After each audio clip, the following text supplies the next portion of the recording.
so Gaji pè mí ó normal láti ṣe pé tọ́rọ̀ show bá ṣẹlẹ̀ ó lẹ́nìkan ló send sáwọn wọ́n máa ṣe damage control ó normal nínú conversation mi àti wọn tájọ sọ̀rọ̀ èmi mọ̀ páwọn ló pè wọ́n lè máa gbọ́n sìn mo mọ̀ páwọn ni mo kàn pretend bẹ́ẹ̀ kí mi ò páwọn ni ìgbà tí mo ní pé Gaji ló fẹ́ pè mí ni mo gbá wọn recording so mo mọ̀ páwọn ni so kì í ṣe pé mo mọ̀ mọ́ record ọ̀bọ̀dá Gaji ẹ má bínú mo mọ̀ pé yìí mo pretend pé hello àwọn wo nìyẹn ta ló ń sọ̀rọ̀ ó lóun Gaji so because mo fẹ́ kó dá orúkọ ẹ̀ kó tó di pé ó bẹ̀rẹ̀ sí sọ̀rọ̀ ni so Gaji pè mí ìgbà tí Gaji pè mí mo pretend pé mi mọ̀ páwọn ni àwọn Gaji ní iṣẹ́ wà ní nọ́mbà mo ní ní ọmọ ẹ̀yìn ó ga Gaji ìjọ tí ọ̀rọ̀ wá sí ọjọ́ gbèsè bá ti ṣẹlẹ̀ òun lè máa ń pè nǹkan kan wọ́n ní àwọn of send voice message show mi sáwọn bla bla ṣáàjọ sọ̀rọ̀ wọ́n wá ní ìyálájẹ́ ṣé mo ti béèrè mo ti pe ẹni tó ní show ẹni tí mo gbọ́ voice note ṣé mo ti pè kí n tó ṣé mo rí bá sọ̀rọ̀ mo ní mi bá sọ̀rọ̀ mo ní bọ̀ mo ti bá sọ̀rọ̀ rí but fídíò tó ń gbé jáde síta bla bla wọ́n ní nínú ọ̀rọ̀ tí wọ́n sọ wọ́n ní pé lóòótọ́ wọ́n fún pé àwọn fún lówó every week tẹ́lẹ̀tẹ́lẹ̀ o wọ́n ní wọ́n ṣẹ̀ṣẹ̀ stop ẹ̀ nínú ọdún ẹ̀ ní January ni wọ́n stop ẹ̀ so wọ́n ní àwọn ṣẹ̀ṣẹ̀ fún ní owó January ni ó ṣẹ̀ṣẹ̀ gbowó January gan ni wọ́n ní ó ṣẹ̀ṣẹ̀ gba owó January wọn kò tí gbowó January tẹ́lẹ̀ February ló gbowó January kẹ́ ẹ gbọ́ o so ẹni tó jẹ́ kí ẹni yẹn ṣe fídíò yẹn ni wípé ó dẹ̀ pé láti January yẹn kò rí nǹkan kan ẹ mọ́ gbàgbé pé kó ṣe fọ́ ààyò kọ́kọ́ kúrò ń bẹ̀ ní láti bí ọ̀sẹ̀ kẹta ibi ń pa àwọn pé kán jọ tí bàbá yẹn tí ó kò bá wà nínú ìnira tẹ́bi ò bá mọ́ pa torí tóun náà jáde tó ń ṣe fídíò aṣàlàyé lórí fídíò yẹn kò tí ìyàtà máa sọ̀rọ̀ níbẹ̀ mú bọ̀ mi ò tí ì dé mo wá ṣàlàyé fún ọmọ ní pẹ̀lú fídíò tó ṣe jáde yẹn which means wípé dásọ́rọ̀ ayé ẹ̀ dáadáa wọ́n wá ní àwọn ti stop owó oṣù pé wọ́n ti stop owó oṣù ẹ̀ ní owó weekly wọ́n ti stop ẹ̀ wọ́n ti sọ di monthly ó ṣe gbà ti January náà ni mo ló ṣe gbà ti January mo níyẹn náà dá wọ́n náà máa send àwọn dọ́kúmẹ́ǹtì kan àwọn kéde kan sí mi mo ní àwọn máa ní kí bóyá accountant wọn whatever ẹni tó máa ń sanwó pé kó send ẹ̀ sí mi mo ní ẹ̀yin wo tí ọyàn lọ́wọ́ tẹ promise ìjọba ẹ̀ tí send ẹ̀ àwọn ní kéèsì yẹn ti lọ mo ní ìgbà tí kéèsì yẹn gbóná gan díẹ̀ bẹ́ẹ̀ gbé mi sórí screen nídẹ̀ẹ́lẹ́ máa send ẹ̀ nǹkan kan ní ok ẹ má wọlé wọn máa send àwọn ilé pé àwọn tiẹ̀ ní kan táwọn fẹ́ send sí mi. ibo ni mo bọ́rọ̀ lọ wọ́n bá send yìí wọ́n dẹ̀ ṣe ń send ẹ̀ sí mi mo bá ní ẹ jẹ́ lọ sí page Gaji wọ́n bá send sí mi eléyìí tẹ́ ẹ̀ rí yẹn ìmúná kọ́ send ẹ̀ sí lánàá mi àìsí máa rí so mo wá wò mo wá ní àmú nígbà wo leléyìí mo wá rí pé wọ́n ní kí n wò pé déètì wà nísàlẹ̀ mo wá rí mo ní ìtàwọn rí lélẹ̀ mo ní March 7 leléyìí 2024 léyìí ti pẹ́ ìtẹ́ send sí mi ti 2024 lè send ó dẹ̀ ti sọ láti March mo ní ó ti pẹ́ mo ní òkè wọ́n wá ní ó ti gba ohun gbogbo pé ní December pé pé mo lè quote àwọn pé kò gbà less than 2 million naira ní ọwọ́ ọ̀gá ẹ̀ mo ní tó bá wá rí bẹ́ẹ̀ kí ló wá dé tí ọ̀gbẹ́ni ṣe wá jáde síta wọn nítorí wọn ti sanwó ti January fún mi wọ́n wá ní àwọn tó fẹ́ fi receipt kan hàn mí tó fi san owó tó gba owó January ìgbà tí wọ́n máa fi receipt yẹn hàn mí this one is February 21st lọ́jọ́ tá a ṣe show ni wọ́n sanwó January fún torí èyí tẹ́ jáde sáà tẹ́ mọ̀rọ̀ sọ ìyá bá yín tú tí n bá dákẹ́ tí n bá sọ̀rọ̀ ẹ mọ̀ pé mo gàn ní ìgàn o ẹ wá jáde síta wọ́n wá san owó yẹn owó tí wọ́n san wọ́n wá sanwó ní February 21 meanwhile máa yìí ti ṣe voice note yẹn lọ́jọ́ Thursday so wọ́n ti ń pè sínú group wọn ìgbà tẹ́ ẹ rí pé kiri yẹn wọ́n ti ń pè káàkiri òun lè sáré san owó tẹ̀dẹ̀ san rèé òun lè mo lè fi hàn yín o tẹ́ bá fẹ́ kí n máa post ẹ̀ màá fi post ẹ̀ fún yín on the 21 of February òun lè ṣó gbé 21 wá 21 February òun lè sanwó January fún lẹ́yìn tó ṣe fídíò yẹn ọ̀gá Wasiu òde sílé Prince Much ló san mo wọnú àkáǹtì mo rí pé Muchland Enterprises òun ló san owó yẹn wọlé so Muchland tó jẹ́ Prince Much yẹn mo wá lọ sí don't dare me, okay? Mo gbà sórí Google. Ìgbà tí mo gbà sórí Google, mo lọ wo fẹ́ wẹ́n tó ní account yẹn. Ẹni tó ní enterprise tó register company yẹn. Mo rí pé ẹni tó register company yẹn kò kí ń ṣe Wasiu. Adéwálé Monsuru Mati olóni company yẹn. So bọ̀bọ́ yẹn sáré, wọ́n sáré ní prince lára àwọn boys Wasiu náà ni so. Ó lè ti sanwó rí, bóyá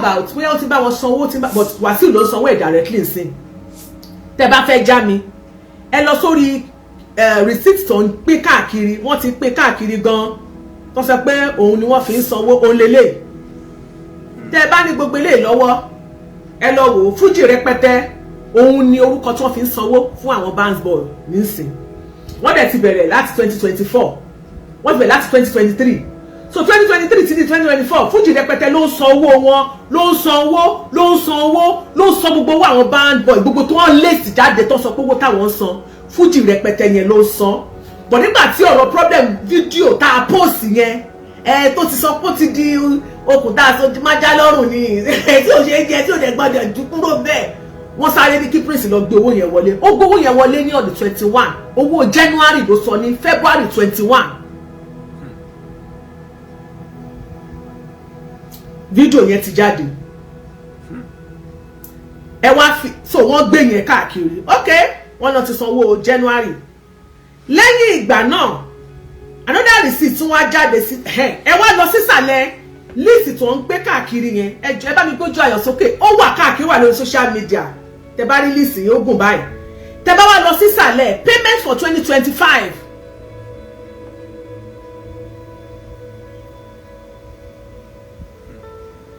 So ṣẹ́rí tí Mọ́ṣíláàní sọ yẹn, wọ́n ní tẹ́ bá gbọ́ ọ̀rọ̀ tán sọ o.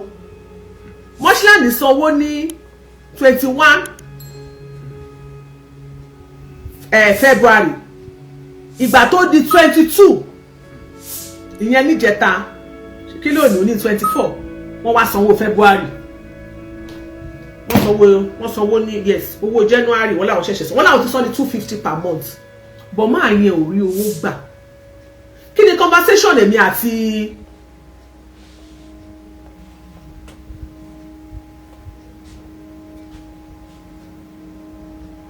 mo mọ̀ náà mo mọ̀ ṣe Mọ́ṣíláàní ti san rí but Wasiu ti ní ẹ má wọ́n dàgbà jù wá lọ tó àwọn gbogbo ètò ẹ̀kọ́ jọ lélẹ̀ ẹ mọ̀ pa àgọ̀ tẹ bá ní fún wa ní list tẹ fi sọ pé wọ́n fi ń san owó tẹ̀lé fún wa ní list tó ń lọ bí 30 payments tó jẹ́ the same account ló gbé jáde tá bá rẹ̀ ọkàn tó bá yàtọ̀ a máa question ẹ̀ that is lórí social media aláwa náà ẹ gbàgbé ẹ̀ Mọ́ṣíláàní sanwó rí kò sanwó mọ́ báwo ló ṣe jẹ́ ní ọ̀dọ̀ yín a mọ̀ bó ṣe jẹ́ ṣùgbọ́n àní máa ṣèbí Prince ni mo mọ̀ dáadáa ẹ gbàgbé ẹ̀ nípa story nípa bó ṣe jẹ́ ẹ kọ́kọ́ fìyẹn sókè. ṣé wá rí àní kẹ máa gbé gbogbo ẹ̀ kẹ máa parọ́ kẹ máa ṣe no ká má sọ pé ẹ parọ́ kẹ máa ṣe damage control ó normal ṣe understand ìyẹn lọ lápá abẹ yẹn. láàárín ọ̀rọ̀ tèmi àti let's go back to àárín ọ̀rọ̀ tèmi àti Gàjí sọ. Ìgbà tèmi àti Gàjí sọ̀rọ̀ débi kan mo ní àmúní Gàjí mo ní ṣe mọ̀ wípé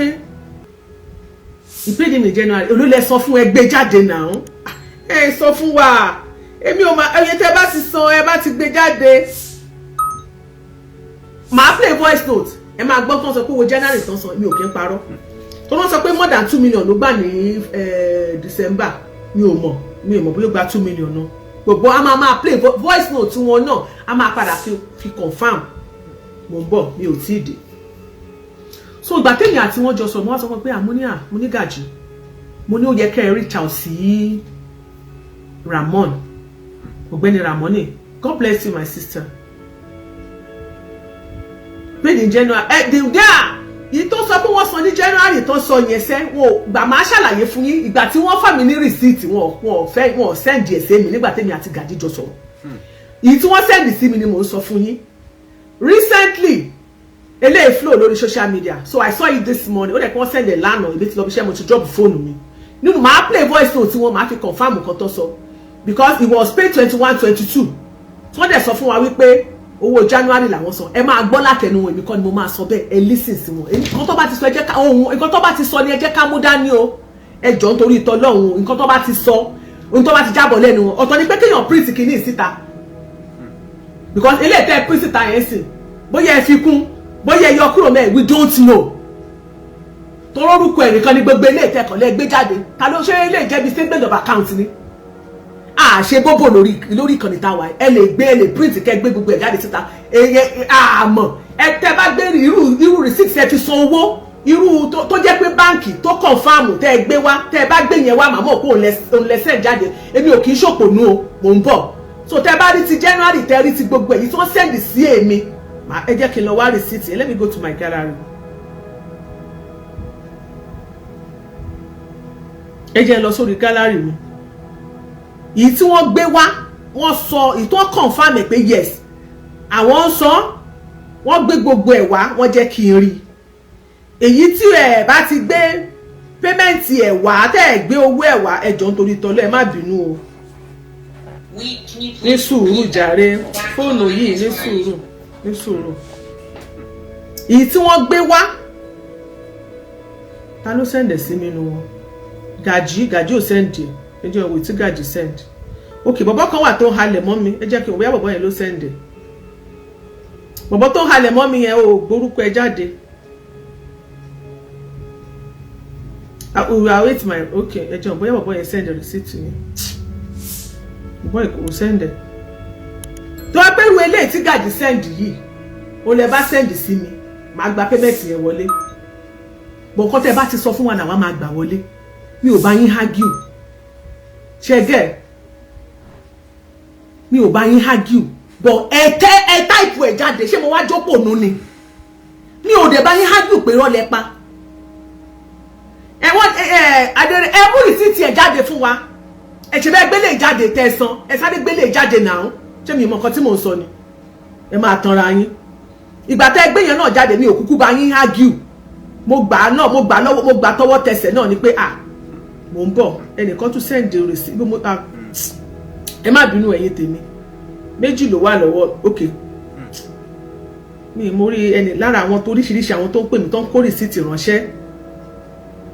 ẹ wò wọ́n fi rìsíìtì bọ́n ṣe sanwó transfer on the 21st 22nd wọ́n sẹ́ndẹ̀ ti January 1st yẹn wọ́n sẹ́ndẹ̀ máa padà clarify àárín yẹn ẹ rán mi létí a ṣe padà bọ̀ lórí ẹ̀ àti kúrò nígbà tèmi àti wọn àjọsọ mo ní ó yẹ kẹ́ ẹ reach out sí o mo nítorí pé bóyá gap ti wà ohun tó mú kó ṣerú fídíò yẹn mo nítorí kò yẹ kó ṣe wọ́n ní pé àwọn inú bí àwọn oníbàásọ mo ní ẹ má ṣe bẹ́ẹ̀ ẹ calm down wọ́n níbo àwọn àtìyàwó ẹ máa ń sọ mo ní sẹpẹ yẹn àti ìyàwó sọ bọ ẹ try láti reach out sí mo nítorí pé ó yẹ kẹ́ ẹ mọ̀ pé ó ń ṣiṣẹ́ fún yín ó ṣe ń ṣiṣẹ́ fún yín yẹn ó yẹ kẹ́ ẹ mọ̀ wípé ipò tí Ọlọ́run fún Wàsíù sí ìyẹn ká pa wọ́n ní gbogbo ayé yìí lórílẹ̀‐èdè Nàìjíríà yìí mo ní gbogbo fẹ́ kẹ́ ẹ mọ̀ wípé ó lè lọ sí ilé ìwòsàn ó dẹ̀ bá wọn ṣe bí abi low skin kó tiẹ̀ jẹ́ bí health insurance kìíní medical kan kó tiẹ̀ bá wọn ṣe wọ́n wá ní ó ń ṣe tẹ́lẹ̀ o wọ́n ló ti stop ẹ̀ wọ́n ní kí ló tó fi stop ẹ̀ wọ́n nítorí pé Àyànkúnlé nígbà táyànkúnlé sọ wípé wọ́n transfer ẹ̀jẹ̀ onígàjì ọmọ gbé yẹn wá o ìjọ wa ni táyànkúnlé ṣẹlẹ̀ mo ní Àyànkúnlé ní láti ẹ̀ ní Àyànkúnlé jáde síta mo ní but nígbà tó lọ sí fídíò tí mo post that was 2021 2022 tó lọ sí London ó gbé àga ń jókòó ní mo ló ti ń sick tipẹ́ London tó lọ ní 2022 mo ló jókòó ṣé 21 22 mo ló jókòó ní náà gbogbo ògbà yẹn lẹ̀ bá tiẹ̀ sọ pé mo ní tẹ́ bá tiẹ̀ fẹ́ ṣe kọkùn nídìí kó jẹ́ private doctor bí mo ṣe sọ fún wọn mo ní kò yẹ kó jẹ́ private doctor tó wáyé pé bí ẹ máa rò pé ẹnu ayé wọ́n sọ báyìí mo ní ìbá jẹ́ general hospital èmi àti wọn dẹ̀ sọ mo ẹ reach out sí kẹ́ ẹ bá wọn sọ̀rọ̀ we said a lot of things wọ́n try láti bá mi sọ̀rọ̀ sọ pé báyìí mo ní okay kò sí wàhálà mo ní bọ̀ fídíò tó jáde yẹn kò kí ń ṣe wípé mo lọ prognose ní ìpínlẹ̀ group náà ṣé mi lè máa blame àbí bí fídíò yẹn ṣe jáde síta ní ò kàn mí ní taari nìyẹn a sọ a lot of things a dẹ̀ fìdí ọ̀rọ̀ wọ́n nínú point kan sọ pé àwọn ò ní bá sọ̀rọ̀ wọ́n sọ̀rọ̀ pé àwọn ò fẹ́ bá sọ̀rọ̀ pé fídíò tó ṣe ń bẹ àwọn pé àti tó bá lọ ṣe fídíò mi ẹ bá sọ̀rọ̀ ẹ ṣáà lọ bá sọ̀rọ̀ kí gáàpù má wà so èyí mọ̀ pé wọn ò bí da kó má ṣe fídíò láti change voice ṣọ́ndádù rẹ̀ sí ní kẹ́ẹ̀pẹ́ ni àbí ó fojú lásán sọ ni gbogbo èèyàn ni ó wà sán lórí bí àyàn lọ́wọ́ ni àwa mọ̀ pé kò lẹ́nu ẹ̀ bọ̀tì nímọ̀ yìí pé ìta àti ẹ̀ tí bá sọ síta yìí ṣe ń gbọ́rọ̀ mi yóò padà sí sóore nínú ayé ẹ̀ lánàá alánàá ṣe ń gbọ́ ní àná alánàá ṣé lánàá àbí ìjẹta àwọn kan pè mí bá ṣe parí ṣó yẹn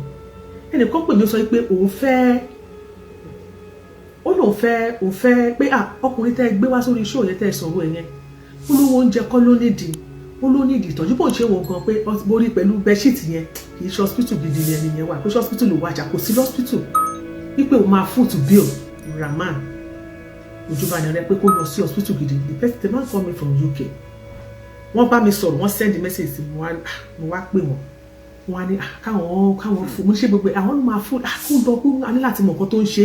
ó gbà ti gba ìtọ́jú pé àgbọ̀dọ̀ máa wòran báyìí pé kò gbọ́dọ̀ bàjẹ́ kó tó pé àwọn èèyàn máa sọ pé mo ní àgbọ̀dọ̀ accept mi ò fẹ́ bá sọ̀rọ̀ tẹ́lẹ̀ mo wà force láti pe Ojubanire ṣùgbọ́n kò tán WhatsApp ẹ̀ let me go back to my phone Ramoni mo wá pè nọ́mbà fóònù ẹ̀ lélẹ̀ mo mẹ́sì tí mo fọwọ́ bu ẹ máa rí o ẹ máa rí miss call mi ń bẹ̀ ní sùúrù miss call mi nìyẹn lórí ẹ̀ ṣe ti rí miss call lórí ẹ̀ miss call lórí téńté lórí ẹ̀ yẹn mo wá pè Ramoni mo wá ní mo ní someone is ready to pay for your medical bills he said he wants you to visit a good hospital I'm trying to connect you with him good morning tèmi nìyẹn that was yesterday morning bàtẹ́mi àti wọn tí mo ṣe dé láti ṣe bá mi mo dẹ̀ ṣe night kí n tó sùn let me get in touch with him ẹni yẹn mo sọ fún wọn pé mo máa gbé wọn wọlé sórí WhatsApp so that máa connect wọn á jọ sọ̀rọ̀ á ní nọ́mbà wọn lọ́wọ́ hospital bá fẹ́ lọ bí wọn níbi tán fẹ́ bí akóyọ UCH ní àbí loot àbí whatever anywhere tó bá fẹ́ lọ máa yẹn ló ready láti full bit yẹn foot bill yẹn so ìgbà tí mo wá bá sọ̀rọ̀ tí mo wá pè tí kò lọ mo wá rí pé ó ti pa fóònù ẹ̀ kò sí ní WhatsApp mo wá drop message gbàtí mo drop message èmi ti drop message yẹn so bíi 3:16 lọ́dọ̀ tí wá ń bì ilẹ̀ ti mọ́ Nàìjíríà so 3:16 a.m. plus 6 hours kẹfì mọ́ time tẹ wà ní Nàìjíríà so ìgbà tó yá tó wá pẹ́ o èmi kò ti gbé fóònù sílẹ̀ later mo wá rí wípé mo tún wá ní akéyìn tó try number yẹn kémi tó sùn o mo try number yẹn padà ní 3:57 ọ̀dọ̀ wá ń bì bẹ́ẹ̀mi ṣe rí pé mo ti gbé fóònù sílẹ̀ mi tuntun náà tèmi ìgbà tí Ramoni jí tí Ramoni rí mẹ́sẹ̀gì ni ó ní okay Ramoni ló sọ okay yẹn Ramoni Ojubanire ló sọ okay ẹjọ okay ṣé ẹ ti rí okay white yẹn tẹ́ ẹ bá rí ẹ sọ fún mi o okay Ramoni ló sọ okay yẹn Ramoni ló sọ okay sí méjì tí mo send someone is ready to foot his bill ó ní okay because he was ready pé kí n connect to pẹ̀lẹ́ nìyẹn use the number 6 so bẹ́ẹ̀mi ṣe wá so ó dẹ̀ send message yẹn ní 19 after 7 me I don't sleep ìgbà tí mo máa jí mo rí pé àwọn èèyàn ti send message to oríṣiríṣi then another person came to my inbox ẹni ká wo message ẹni yẹn send nípa Ramoni let's go back let's go to my mo jẹ́ kí n reduce volume yà nídìí kí message máa wọlé. Another person came to my ẹni yẹn jẹ́ Ògìdán please permit me to read your message Ògìdán yẹn lélẹ̀ ó ní good evening ma please Ọpẹ́yẹmí Ògìdán ó ní good evening ma please I want to talk about the drummer man I can treat him without collecting money. Ìgbà tí mo jí tí mo ní message yẹn ṣe pé automatic ni ó kàn sọ hi thanks for contacting us ìyẹn ni blue tọ̀dọ̀ ti tèmi yẹn ó dá lóyìn immediately it was 9:38 time tell me one be but time you call me I think I saw it late but gbogbo ìgbà tí wọ́n fi nírọ̀lẹ́ àná tí ma fi jí tí ma fi nírọ̀lẹ́ àná mo ti rí fídíò tí ó ṣe so I didn't even bother to even say anything to that man tó sọ pé òun ready láti treat ẹ free tó ò dẹ̀ ní gbà kọ́bọ̀ so èmi dẹ̀ dákẹ́ ṣé àná tí pàtàkì ṣe show ní ìjẹta tá a ṣe show ìkọ́nà àwọn ọmọ mi wá pè wọlé ó ní pé no ẹni yóò sọ pé òun ní ìdòwò wa wípé ó ní ká kán bá ń bẹ Wasiu ni the only thing tá lè ṣe ni pé ká bá bẹ Wasiu tó bá wá ní di assistant wa tó bá ṣe fídíò mi tó bá ní gbogbo ọmọ Nàìjíríà rere ẹ gbà mí o ẹ jọ̀ọ́ ẹ ràn mí lọ́wọ́ that one is another thing entirely she understand accepted and they feel more síbẹ̀ but when people calling me people are calling me pé Yalaje let's contribute we want to do this let's help this man out to go kini ko but tell me that one lóhùn pé ẹ jẹ́ ká kọ́kọ́ wo nǹkan tó máa ṣẹlẹ̀ because a gbọ́dọ̀ máa ṣáájú ẹlẹ́ẹ̀dẹ́ pé débi tá a bá yé wa dé no mi ò ṣe bí kò sórí ẹ̀dẹ́ mọ́ fún yàn so when I was Mọ́mí Ọlájídé Olúkẹ́mi God bless you ma so ìgbà tí mo ti wálẹ̀ tó sọ pé o máa foot bill wọ́n pé if someone is ready to foot the bill okay fine yeah we can start from there tó ẹ kó bá ready but ó depend lórí ẹni yẹn so when I sent the message to him he said o tó rí message mi ó ní nọ́mbà mi lọ́wọ́ it wasn't a strange message èmi àti a strange number yẹn láti communicate àti fi sọ̀rọ̀ kò yé yín nọ́mbà yẹn ó padà pè mí sí ẹgbọ́n òun ẹ̀ padà lánàá same number náà ló fi padà pè mí nígbà tẹ́mi àti ẹ̀ sọ̀rọ̀ so he has my number it's not that kókó ní nọ́mbà mi so èmi náà ní nọ́mbà so ó mọ̀ pé mi ni so tẹ́ bá dẹ̀ wo WhatsApp mi mẹ́rin orúkọ tó wà ń bẹ máa ṣòyìn Alájẹ courtroom so ẹ dẹ̀ máa rí aṣọ mi costume mi wà ń bẹ so ó mọ̀ pé mi ni ẹ kọ́ fi yẹn sí ẹgbẹ́ kan because tẹ́ bá wo orí WhatsApp mi anybody tó bá fẹ́ bá mi sọ̀rọ̀ lórí studio line tẹ́ bá wá síbẹ̀ ẹ máa rí wípé ó máa gbé àbí ẹ̀yin tẹ́ ń pè mí àbẹ́ ẹ jẹ́ lọ sórí ẹ̀ ẹ máa rí wípé ẹ máa rí Ìyálájé courtroom bẹ́ẹ̀ ó máa gbé wá fún yín má jẹ́ àgbọ́ àbí kàn ṣe máa ń sọ kọ̀kọ̀ sí bẹ́ẹ̀ òun lélẹ̀ ẹ kúrò jàre ó máa gbé Ìyálájé courtroom wá ṣé ti rí sísá Tóyìn mọ́mí Tóyìn Adéníkẹ́ so ó mọ̀ pé mi ni and he responded ó reply mi pé okay gbogbo àti mo wá gbọ́ gbogbo fídíò tó padà ṣe yẹn èmi náà ṣe kí ni mo step down mo ní yes definitely bí ta fẹ́ gbin ẹ̀pà sí ẹ̀pà ti wù bẹ́ẹ̀ fídíò yẹn èyí tí bọ̀bọ̀ yẹn kọ́kọ́ ṣe ẹ jẹ́ kémi àti yín jọ rò ó tó wá pé lóòótọ́ bọ̀bọ̀ yẹn wà òkè táyé tí nǹkan kò ṣe tó wà òkè tó rówó jẹun tó rówó san medical bills ṣó máa ṣe voice note yẹn láàrin èmi àti yín then kí relationship tó wà láàrin òun gangan àtọ̀gẹ́ ẹ̀ why tí Ramoni ò ṣe voice note kó send ẹ̀ sí captain band captain wọn kó ní captain bá mi send ẹ̀ sọ́gà ó send ẹ̀ sí general pé gbogbo ó ti wulẹ̀ gbé sáyé pé ẹ bá mi bẹ ọ̀gá mi ó ní captain bá mi bẹ ọ̀gá mi ó gbé sí group ni so ó yẹ kó wá máa àwọn tó bẹ́ẹ̀ gbé síta ló yẹ kó wá máa pariwo mọ́ àtẹ̀yìntẹ̀ ń gbẹ́nu yín nígbèkúgbè pé ẹnìkan ó gbé jáde ó ṣe kí ni báwo ló ṣe dọ́wọ́ tèmi báwo ètò bá wá lórí Facebook àwọn tó wá post ẹ̀ èmi cross èmi pẹ̀lú Ìyálájé courtroom àbí àwọn kan post ẹ̀ tí ò ní Ìyálájé courtroom bẹ́ẹ̀ o definitely post tèmi kọ́ àwọn náà ní lọ́wọ́ wọ́n post ẹ̀ rí yẹn ok ìyẹn wà lọ so ẹ jẹ́ wá padà sí orí ọ̀rọ̀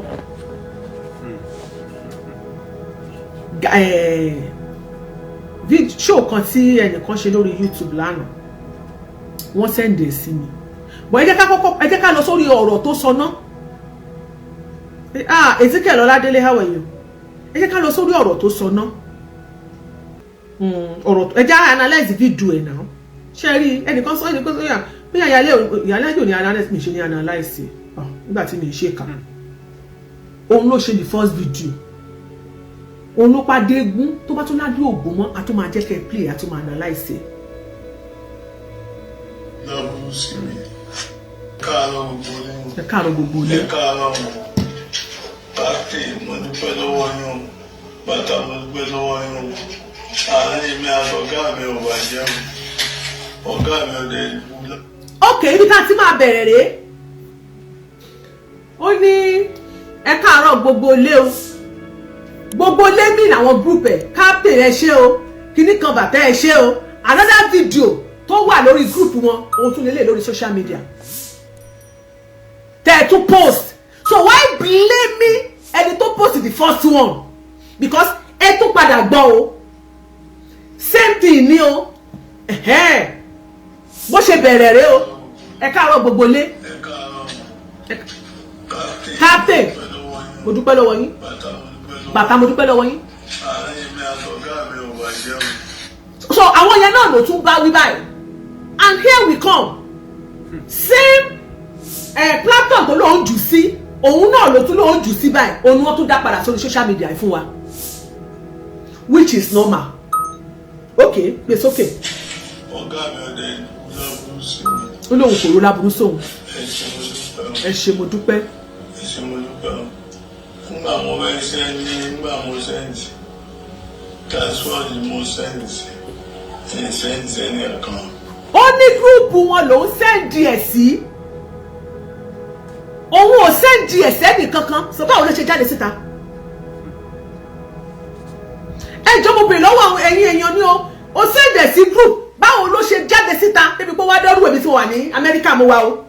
Mi ò kọrin, mi ò ṣẹlẹ́gbẹ̀ o, mi ò lùlù omi ìta gìtá o. Báwo ló ṣe jáde síta? Mo bèrè lọ́wọ́ ẹ̀yin ọmọ gúrùpù o. Ẹ̀yin ọmọ gúrùpù Wasiu. Ẹ mọ̀ọ́mọ̀ jẹ́ kó jáde síta ni. Ẹ mọ̀ọ́mọ̀ jù síta ni pé ẹ wo àṣírí ayé ọ̀gá wa, ẹ wo gbèsè ayé ọ̀gá wa, ẹ wo tọ́gá wa tó ṣe fẹ́lẹ̀ yìí. Ìdí nìyẹn tó fi jáde síta. Tá bá ń sunkún a máa ríran. Ẹ jọ̀ọ́ má fi inú mímú mọ́ jẹ. Ẹ jájọ máa tú. Ìdí tó fi jáde síta nìyẹn nínú gúrùpù nìyẹn. Tó bá jẹ́ wípé ìtọ́ ẹwọ́n fẹ́ kó dàbí àṣírí pé nǹkan tó ṣẹlẹ̀ yẹn nǹkan dáadáa ni wọn ò ní fẹ́ káwọn èèyàn mọ̀. Wọ́n rí pé Wasiu tuntun ṣe léyìí. Ẹ wo nǹkan tó tún ṣe fẹ́ ń tàrẹ òyà. Ta ló gbé síta? Ó lóun ò rẹ́ anybody kó gbé òun jáde. Wá padà Ramoni Ojubanire. Wá padà sínú gúrùpù tó pọ́ọ̀sì ẹ̀ sí yẹn. Wá padà torí bí tó yẹ kẹ́ ẹ sọ̀rọ̀ sí ẹ̀mí sọ̀rọ̀ rẹ̀. Wá lọ ṣe investigation ẹ̀ ń bẹ̀. Pẹ̀lú àwọn group àwọn team lead yín àwọn gbogbo yín àwọn gàjí àti alága Báyọ̀ ṣé Báyọ̀ ló ń jẹ́ Adé sọ pé gbogbo yín àti ìtọ́pín ẹlẹ́ káàkiri Bọ́lájí mi bá sí àbí bá sí àmọ́ pé ó ti wọ one chance in Canada ní tiẹ̀ ìwọ ni olè ló ń pín káàkiri Bọ́lájí bá sí àní kọ́kọ́ ń pín torí ẹni àwọn bíi mẹ́rin tó kọ́kọ́ tí wọ́n kọ́kọ́ sẹ́ndì ẹ̀ sí mi mo bèrè pé ta ló sẹ́ndì ẹ̀ gbóná tí ni wọ́n ní Bọ́lájí bá sí àní sẹ́ndì ẹ̀ sẹ́ndì kan ó ní major distributor ẹ pẹ́ bèrè tó ṣé ẹrù bí mi ìmọ̀ ni mo bọ̀ mi ò tí ì dé ẹ jẹ́ ká analyze ẹ̀ a máa sọ àfẹ́ kí máa ikú ni ṣé ò tá a ṣe àṣẹ pé káyé ẹ̀ bàjẹ́ no ẹnìkan ni wọ́n hate Wasiu ṣé mi mo hate Wasiu àdá àwọn bad boys ẹ̀ ló hate Wasiu àbí what are you telling me báwo ló ṣe dọ́wọ́ ìyá lájẹ ṣé mi mo hate Wasiu ní àbúrò ọ̀rọ̀ rádàdà wo lẹ̀ ń sọ lẹ́nu iná wọ́n hate Wasiu ní the blogger the speaker she is not doing any investigation mo post fídíò téèyàn fẹnu ara ẹ̀ sọ ẹni mò ń parọ́ ṣé mo parọ́ nìyẹn mi tó sọ analyze la sọ̀rọ̀ lé lórí ṣé mi lè bí wíkẹ́ẹ̀dì àbáwọn band boys tí Wasiu bá ṣe dáadáa láàrin àwọn band boys ẹ̀ ṣé irú fídíò ìṣó yẹ kó jáde síta mo béèrè ní o tí Wasiu bá jẹ́ èèyàn dáadáa tó ń ṣe ojúṣe láàrin àwọn band boys ẹ̀ I am asking you this question ṣé béèrè ò fàjà ṣó yẹ kí fídíò yìí jáde síta láàrin ẹgbẹ́ láàrin igun tẹ́ kóra yín jọ so ṣé èmi ló yẹ kẹ́ máa fort tó bá jẹ́ personal ẹjọ́ no we say this is becoming personal I don't understand what kind of personal what kind of question don't say anything ọ̀rẹ́ tó wà mọ̀ kó fẹ́ enjoy show yìí màá block yẹ kó yá dákẹ́ kó mọ̀rọ̀ tó wà máa sọ ẹ lọ béèrè lára yín tó bá wà personal tó don't come to the social media kẹ́ máa béèrè question lọ́wọ́ wa báwo ló ṣe dánwò tiwa gúrùpù yín da ẹgbẹ́ yín da ẹ̀rẹ́gbẹ́ wọn bí ẹ̀rẹ́gbẹ́ wọn bí ẹ̀yin tẹ̀ ń ṣe ẹgbẹ́ yín jàtijàti ẹ̀rẹ́gbẹ́ wọn bí ẹgbẹ́ wọn náà nù ní gbẹgbẹ́ yín tẹ̀ kójọ náà nìyẹn so kí ni problem tẹ́ fi wá ń tẹ torí bí tó yẹ kẹ́ ẹ sọ̀rọ̀ sí báwo ló ṣe jáde síta. ṣé mi ni mo hate Wasiu àbí Wasiu kó lọ tún àárín òun àtàwọn band boys ẹ̀ ṣe? You don't understand, are you not getting it? So that nǹkan míì tó bá tún jáde lọ́jọ́ iwájú tó tún wọnú gúrúùpù yẹn tẹ́ ẹ̀ fẹ́ kó jáde síta kò ní máa jáde síta. Ẹ̀yin ló yẹ kẹ́ ẹ̀ tún lè yín ṣe now.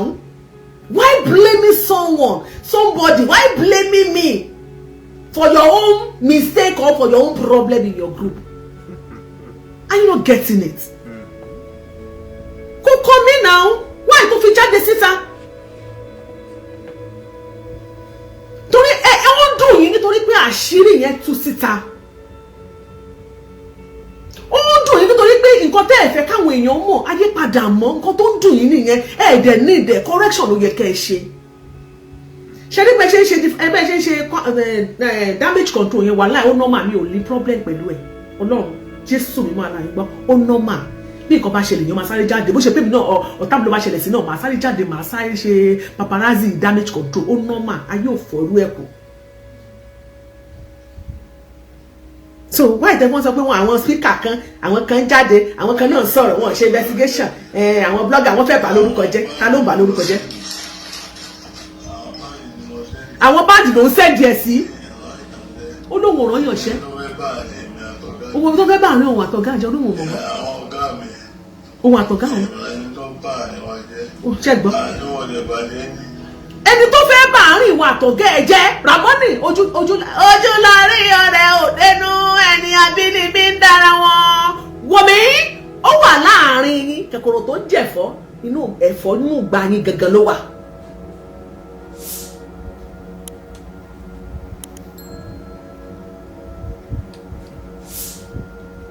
Kòkòrò tó ń jẹ̀fọ́ inú ẹ̀fọ́ ló wà, àárín yín náà ló wà. So why tẹ́ fi ń jáde síta táwọn kan gbé jáde síta? Ṣó yẹ káwọn àárín ni? Ṣó yẹ kó jáde síta? Ṣó yẹ kó ti máa show forwarded many times?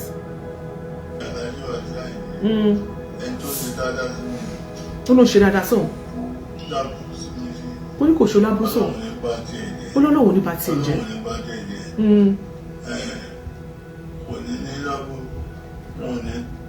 So òun tó ń sọ pé lóun ní bá tiẹ̀ jẹ́ pé òun rẹ̀ nìkan kan ṣe. Ìyàwó ẹ̀ náà sọ̀rọ̀ ó ṣe fídíò.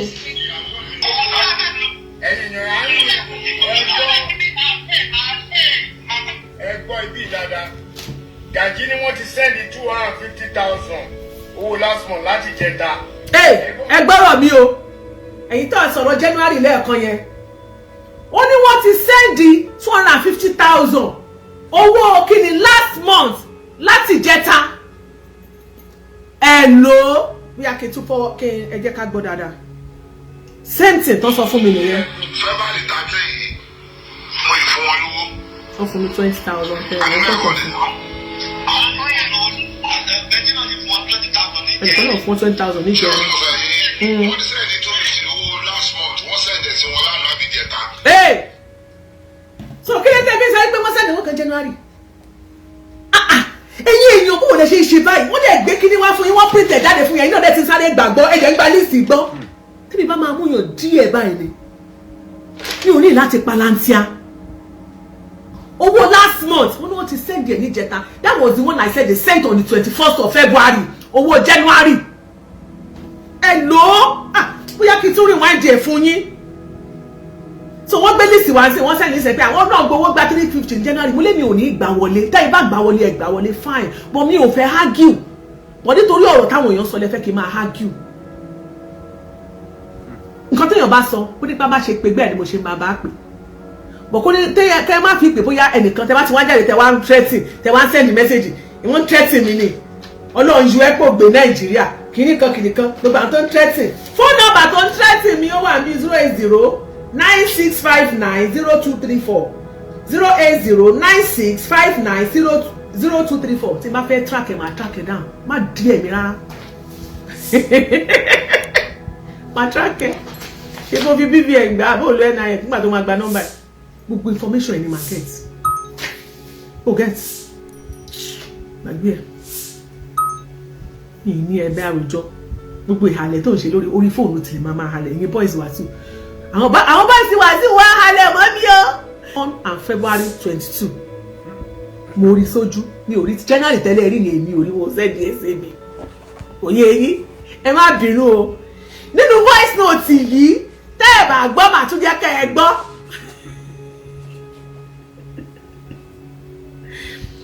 But tí iṣẹ́ nìkan sọ ní jẹ́ ẹ̀kọ́ tí mo sọ ni wípé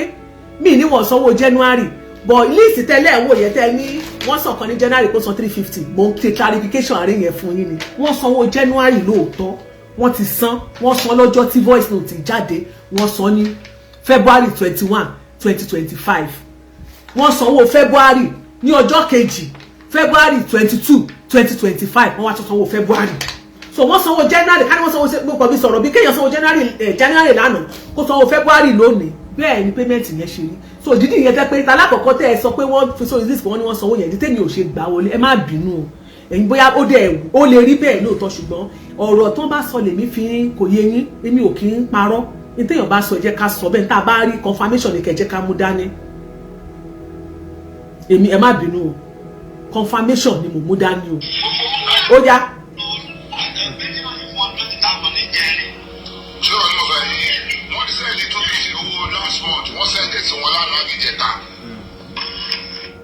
ṣe gbọ́ wọ́n ti send the 250 owó last month ní àná àbíjẹta show yìí ṣe pé show àná ni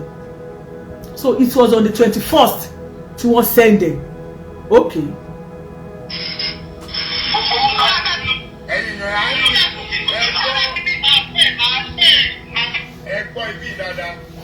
Gàjí ni wọ́n ti send 250,000. Owó January last month láti jẹta. Ẹgbọ́n nǹkan tí ọmọ àbá yẹn sọ tó ní táwọn bá tèrè wọn á pẹ́jọ. Wọ́n ò tí ì rí ẹgbọ́rọ̀ mi ẹ máa ìgbà tó ń ṣe fídíò ìgan wọn àwọn pípọ̀ yẹn ò tí ì rí o wọ́n ò tí ì rí alert you no get am check ẹ máa feel vibes ẹ ó jáde ó sọ̀rọ̀ mọ̀gbà tó ní pé inú tún ní gbogbo àwọn ọ̀gá tí ń fárígá o gbogbo ti ń sọ pé kíní kan tó wá ṣe yá nǹkan tó ṣe fún Wasiu kíní kan nǹkan ó sáré jáde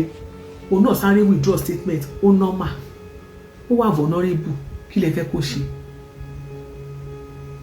bóyá ọ̀ndà dúró ẹ̀ sí ní kápẹ́ bóyá kì í ṣọ́ndà ẹ̀ ṣáàjà aṣọ pé ó ti reverse ẹ̀ ó dẹ̀ dá kó reverse ẹ̀ kó má bàa ya àfìgbésó lóore. Ṣùgbọ́n tẹ́ bá padà lọ́wọ́ first video tó ṣe yẹn dákun ẹ bá ń bọ̀ gá ebi ń pa mí ẹ̀kọ́ dákun wọ́n jọ ọ́ ó need assistant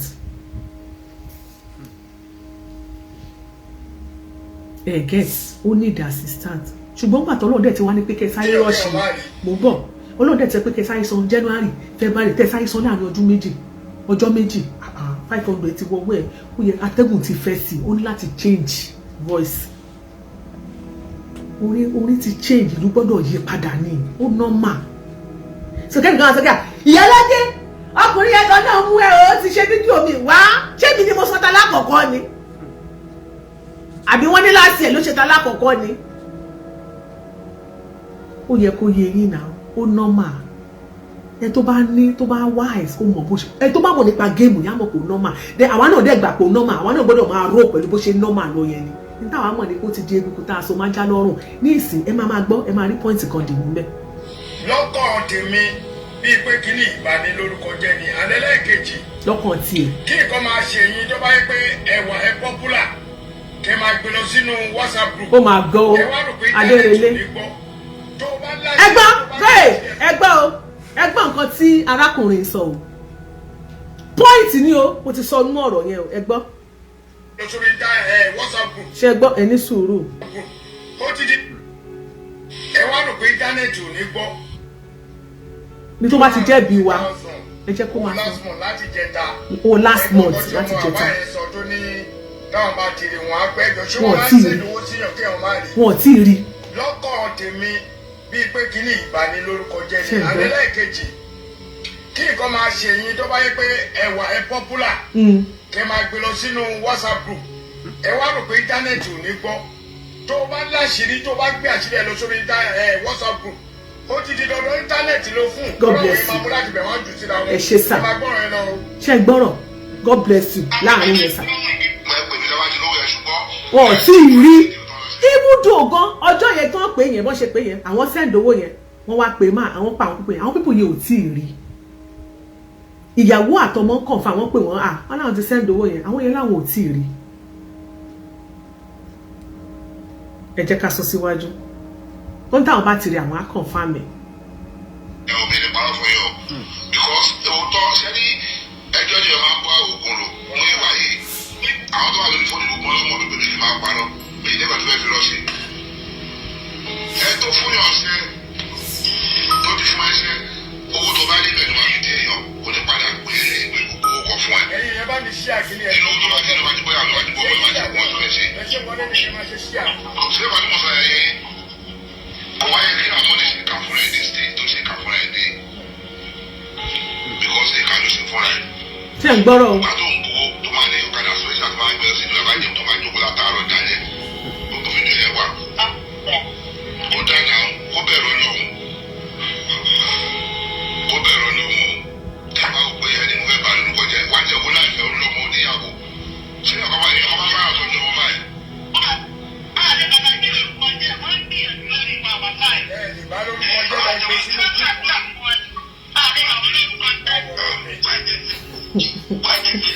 àmọ́ ó fẹ́ ṣe fún wọn lẹ̀.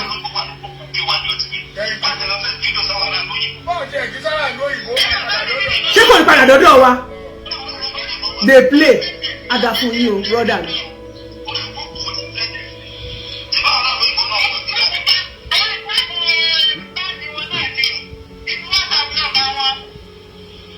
group.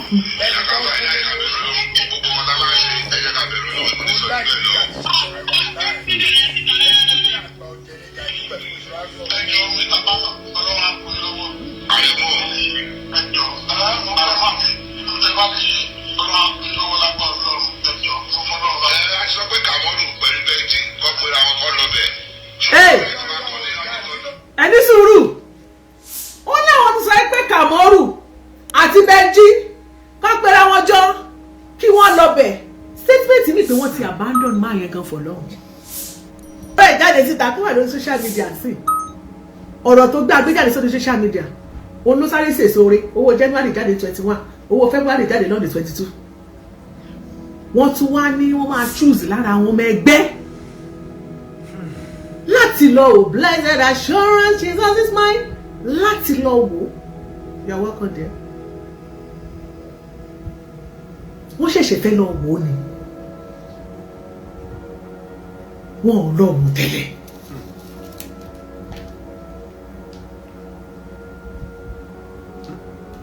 ṣe bí ọ̀rọ̀ tẹ́ sọ là ń bá yín ìgbà pé tó bá yá sí wọn ní yàrá jẹ ṣe bí gbogbo alájọ ń fetí ara wa gbọ́ ẹ jọ̀ọ́ ẹ má bínú o sọ̀rọ̀ sókè.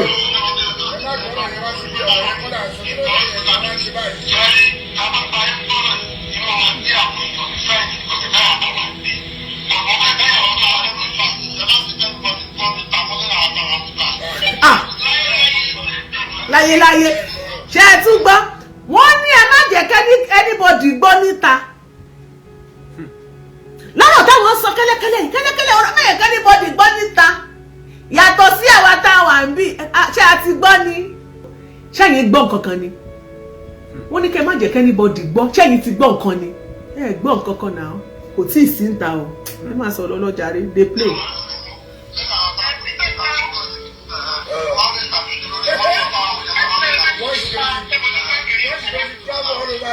ó ti travel.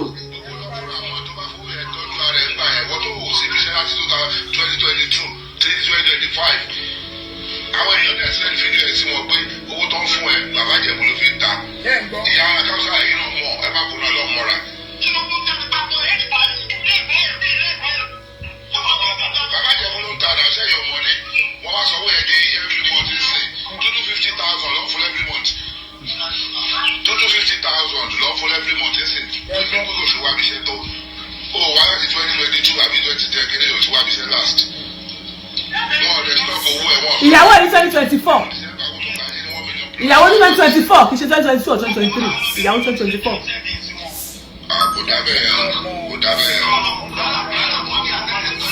àti 2020 àti 2019 who's fault. ṣe ni pé ọ̀rọ̀ yìí dìbò gan. ẹ̀yin yẹn bá mi ṣí àkíní iṣẹ́ rí nǹkan tó máa ń bí mi nínú ni pé tó bá jẹ́ ìbàjẹ́ olórin kan tó bá jẹ́ Òṣùpá náà gbé wá bí tó ń ṣèbàjẹ́ ibi tó ti ṣèbàjẹ́ ẹ̀ máa bọ́ bẹ̀ tó bá jẹ́ Pàṣọ náà gbé wá bí tó ń ṣèbàjẹ́ ẹ̀ máa bọ́ bẹ̀ tó bá jẹ́ K1 The Ultimate náà gbé wá tó jẹ́ pé ìbàjẹ́ ìná ṣe máa bọ́ bẹ̀ bọ́ ibi tó ti ṣèbàjẹ́ tí wọ́n sìn ó náà sọ yìí ẹ ṣí ẹ̀ kí àwọn èèyàn rí ẹ̀yin náà gbọ́ ọ̀rọ̀ à ń gbọ́ jàre àmọ̀rú ẹ gbọ́ ọ̀rọ̀ ẹ̀yin náà gbọ́ ọ̀rọ̀ ẹ gbọ́ ọ̀rọ̀ táwọn èèyàn sọ lẹ́nu ẹ gbọ́ sí wọn ní over 1 million ló ti gbà ní December ó dẹ̀ bọ́ sórí jáde ló dẹ̀ sunkún lórí WhatsApp ẹbí ta ni ẹ̀rù báwọn èèyàn ò ní gbọ́. á dà fún yín o. ìbéèrè mi rẹ o àṣàgàfúlà gbogbo àwa tá à ń sọ̀rọ̀ ẹ jẹ́ ká máa ṣọ́ra ṣe o lórí ọ̀rọ̀ sísọ Ọlọ́run ní jẹ́ kọ́rọ̀ kó bẹ́ẹ̀ lómi èmi ṣe bá ní sùúrù náà wẹ́n tó sìkì lásán. ṣáwa ni àbẹ́ tó sìkì tó fẹ́ nu ara ẹ̀ sọ̀rọ̀. èló wà ní àwọn báńdì K1 ń gbà mọ́ o kò sẹ́ tó lè mọ́ àwa lè ti gbọ́ ọ̀pọ̀ àní sọ ọjọ́ ọ̀rọ̀ máa tó dé. ẹ tún wá gbọ́ nǹkan lára àwọn báńdì lówó táwọn tún pa nínú báńdì.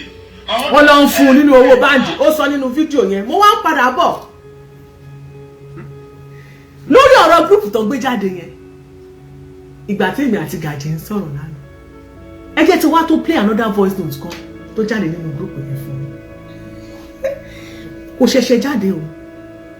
mo ti ní lọ́wọ́ láti last year tó ti jáde ló ti wà lọ́wọ́ mi láti December tẹ́ ní láti ṣiṣẹ́ tẹ́ máa pariwo kì í ṣe àwọn tí ó wà ní àwọn tó bá gbé ọ̀rọ̀ yín jáde síta àwọn kọ́ lẹ́ máa blame o ẹ máa lọ ṣe assignment yín nínú ilé ní last year ọ̀gbẹ́ni kan wà tó ń jẹ́ ṣé ọdún ewu àbí nǹkan náà ló ń jẹ́ mo sọ sórí máa yẹn rí nígbà tí ọ̀rọ̀ bàbá àyàn ọlọ́wọ̀ tó ṣẹlẹ̀ mo lẹ́nìkan win visa lottery lára àwọn band boys bàbá K1 mo ní ṣùgbọ́n nígbà tí wọ́n ṣe pé ń tá a rí gbọ́ ni wípé wọ́n nígbà tó lọ bá K1 fún assistant ìyẹn ni àkó má wọrí wọn àsìtì wọn má wọrí màá ra kíní fún yà visa lottery gbogbo wa tàwọn family ẹ̀ lọ́wọ́ ẹ̀ wà at the end of the day kíní yìí ò ṣeé ṣe ó bàjẹ́ agbógbó story yẹn ìyẹn kò kàn wá that same man ọ̀rọ̀ ló kọ́ bá mo kó mọ̀ wá that same man ó wá rò wípé ó ti wà Canada ṣe yìí o according to the information ó wá gbogbo December yẹn gbogbo last year ó wá ń prepare láti lọ sí Canada wọ́n nítorí pé ó ti nígbàgbọ́ wípé àbí n tó ti ṣẹlẹ̀ sí lálákọ̀ọ́kọ́ pé tí ọ̀gá òun bá mọ̀ nípa ìrìn àjò òun wípé bóyá delay lè wà ní ìmọ̀ torí o ó wá ṣáàlù paparazzi ó wá parọ́ fún àwọn tí ní báǹdì wọn Wasiu wá send order ó wá sọ̀rọ̀ ó wá rán captain sí wọn ẹ jẹ́ ká jọ gbọ́ nǹkan tó sọ mò ń bọ̀ mi ò sí dé nígbà tí n bá padà dé àjọmọ̀ ká síwájú lọ́wọ́ bíi mò ń bọ̀ ẹ jẹ́ ká wò ná ṣùgbọ́n wọ́n ní voice note ni ṣùgbọ́n voice note kan lẹ́ ṣe gbọ́ ẹ jẹ́ tó fún yín ní voice note mi ti ní gúrùpù yín ṣé mo ti gbé sórí fóònù yìí bóyá n tó jẹ́ kí ẹ̀rù bà Ramoni rèé o nípa ìgbésẹ̀ tuntun tí K1 àgbé ẹ jẹ́ ká kà á síwájú lọ́wọ́ iwájú mo bọ̀ mi ò tí ì dé ẹ máa enjoy ara yín ó yá captain ló sọ̀rọ̀ náà. Orí mẹ́sẹ̀jì yẹn ẹgbẹ́ mi rí o but ẹ jẹ́ jíṣẹ́ ọ̀gá fún mi báyìí. ó fẹ́ jíṣẹ́ Wasiu báyìí. mo ṣe máa ní sísìn wọ́n ṣe jíṣẹ́ yẹn fún mi mo ṣe ní màá padà gba nọ́mbà yín gba nọ́mbà Yàtúndé tó mo ti misplace ẹ̀. ọ̀gá ti ní ẹ̀sùn tẹ́ bá ti wá síbi iṣẹ́ kẹjú kò lè yín iṣẹ́ dẹ̀ wà lọ́túnla ó ti bú mi débi pé ó ti sọ̀rọ̀ sí mi gan ó gbé àǹkọ́bà yín tẹ́ bá ti wá síbi iṣẹ́ láti ọ̀túnla lọ ẹjọ́ kò lè yín wọn ò dẹ̀ ní sanwó fún yín mọ́ wọn ò ní sanwó ní sùúrù captain fún yín mọ́. K1 ló fún captain ó fún ní instruction pé captain àárín yín ni kẹ́ ẹ wọ́rọ̀ yín ara yín ṣe bó ti alájẹ tẹ̀ ṣáà ẹni a lè dámú láńlẹ́dì mọ́ ọ̀rọ̀ mi tẹ́jọ́ àmúṣe náà mi ò hate Wasiu ẹ lọ ṣàtúnṣe ibi tó bá kùdìkùdì ẹ sí ni mi ò hate báwo ṣe máa hate pa wà ọ̀rẹ́ president wa mo lè hate ọ̀rẹ́ president wa. Kwawan the ultimate òun ló pass instruction tó dẹ̀ ràn captain bande sí arákùnrin tá à ń sọ yìí ìyẹn náà wá sọ pé òun fẹ́ jíṣẹ́ ọ̀gá báyìí látọ̀tún làwọn tẹ́ ẹ̀ bá ti wá síbi iṣẹ́ mọ́ kò sí nǹkan pé kò sówó bóyá ìyẹn náà bóyá gbà tó kọ́ lọ àbí gbà tó ń prepare ṣe pé kò yọjú síbi iṣẹ́ àwọn ìgbà tó ti parọ́ pé òun sick mo rò bí wọ́n ṣe ń sanwó lọ fún arákùnrin yẹn ṣe understand so ẹ ṣáà gbọ́ conversation wọn bó ṣe ń dọ́wọ́ mi ẹ béèrè lọ́wọ́ wọn mo kàn fẹ́ mo play kìíní gàjí ó rẹ̀ pé mo play fún Mr. Gàjí lánàá yes kẹ́ ẹ lè mọ̀ kẹ́yìn èèyàn tún gbọ́ báwo ló ṣe ń dọ́wọ́ mi sẹ́.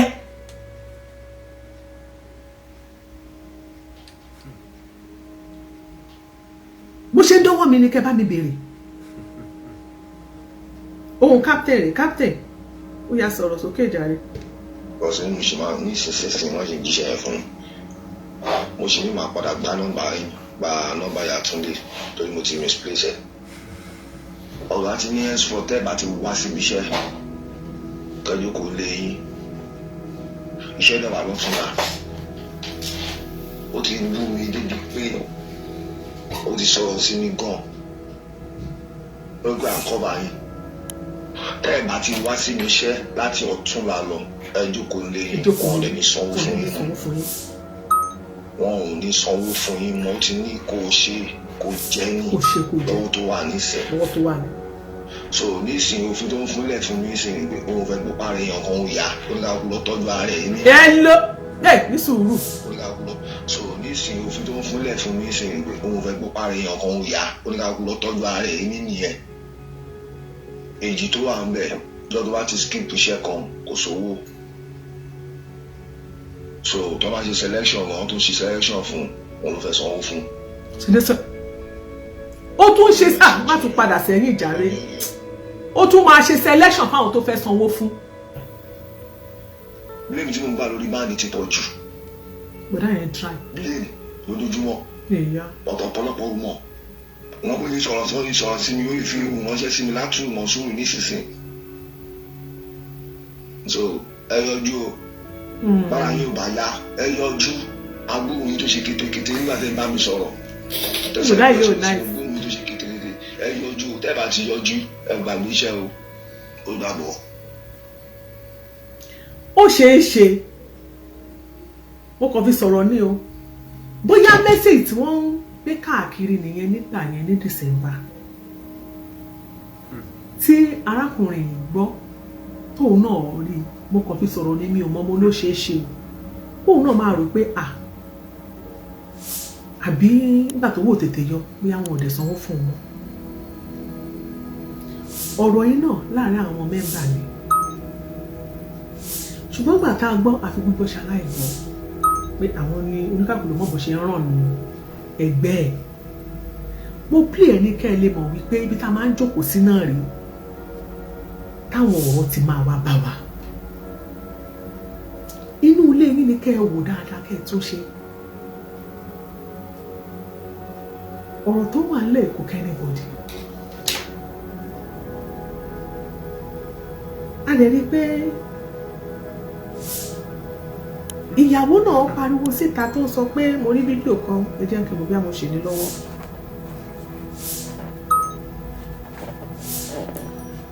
ẹjọ́ ẹnìkan béèrè lọ́wọ́ mi pé kí n wá bá nǹkan ṣọ́ọ̀ṣì why will you ask me to come and build your church for you báwo tèmi ṣe jẹ́ ṣé mo sọ pé ra mi níyàwó ilé àbí mo ní prophetess àbí pastor ni please don't send such a message to me anymore wọ́n bá yín kọ́ church ẹ̀ ní church members ni nǹkan àwọn kò sí nothing Adamu Facebook kò sí for this gate ṣá ẹ jẹ́ kí n wò bí ta ló send message yẹn sí mi o ó dẹ̀ pé woman bọ̀bọ̀ tó ń bú mi yẹn ni tó ń threaten ok nọ́mbà ẹ̀ nìyí ẹ jẹ́ kí n wò bóyá ọ̀nà kò sẹ́ni tìyàwó ni ok bí àwọn gbé voice ìyàwó lé lórí ẹ jẹ́ kí wọn náà.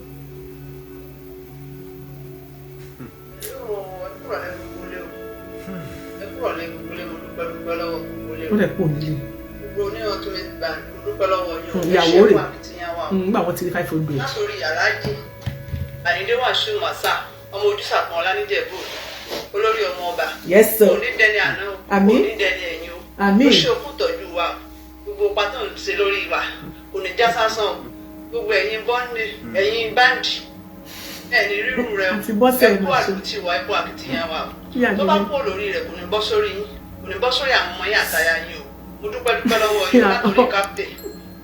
ọmọ ológun kápẹ́ bàtà